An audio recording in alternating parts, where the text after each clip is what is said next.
Hey there, everybody. It is Jeff from Achievement Hunter, and today we are going to be taking a look at Prototype. We're going to get 3 achievements, probably the first 3 achievements you're going to get in the game. That's kind of a introduction to the game, and then from there we are going to get all the collectibles and all the web of intrigues and all that nonsense. But first, let's get through these.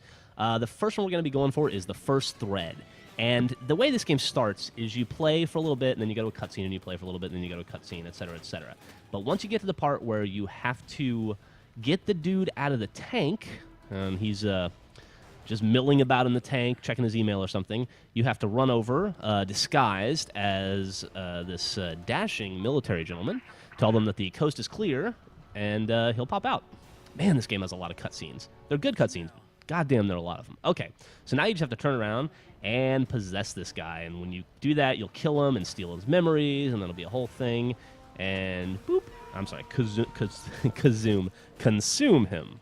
And you can, of course, skip the movie. But as you see, 10 gamer score, the first thread. Very first achievement you'll get in the game. I guess it's possible you could get a different one, but if you play as you're supposed to, that's going to be it. And then immediately, that'll up... God, I am stumbling over my words today. That will unlock the upgrade section, and you can go and buy an upgrade. Like, I'm going to buy shield power here, and get that achievement, which is very cool. Here we go. Let's see. Bip, evolutionary step. And shield power is also pretty cool. It gives you like a big tendril-y, bony, metal-y kind of thing. Okay, and then a little bit later on, you're going to be in an area where you have to fight all these guys. These guys are assholes, seriously. And then they're like, run away from them. They're too tough. So, in a second here, you will see me do just that. I got to hop up over this thing. I cut around a lot of stuff because I don't want to give you any spoilers if you haven't actually gone through this yet yourself. Anyway, so here we are just running. I'll speed it up.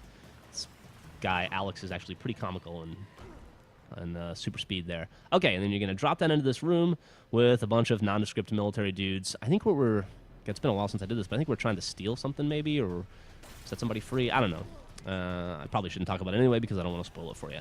The cutscene was nice enough there to show us that there are grenade launchers. And when you get to this point, you're pretty weak, and these guys are a little too tough for you, so the grenade launchers will work well.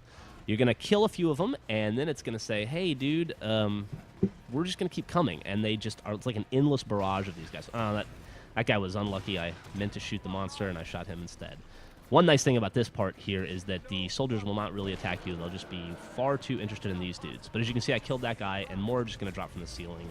And eventually it's going to tell you to... Oh, by the way, after you possess your first dude there, you get the claw power, which is pretty fucking awesome. But anyway, after you do that, and after you kill enough of these guys, it's going to tell you to blow up the fuel tanks. I think there's 5 or 6 of them. I am cutting ahead a little bit because you don't need to see me kick a few fuel tanks. You just need to see me kick the last one. So I'll get these 2 real quick. So you can see I got... I'm going to hop up on top here and doink, doop. Get that guy in the face first. That was awesome. Now I'm down to 1. And magically, when you... Whew, I think I knocked that shit out of me. Magically, when you bust the last fuel tank, if I ever get to it here... There we go. And then after I consume this guy, we'll get our cutscene. And I guess these monsters hate fuel. They're like environmentalists. They only care about green energy. They're green energy monsters. And so...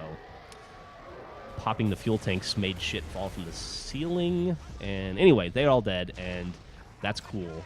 And let's see here. It's going to take the whole building down, as a matter of fact. Seems like maybe putting those fuel tanks in the center of that building was a bad idea.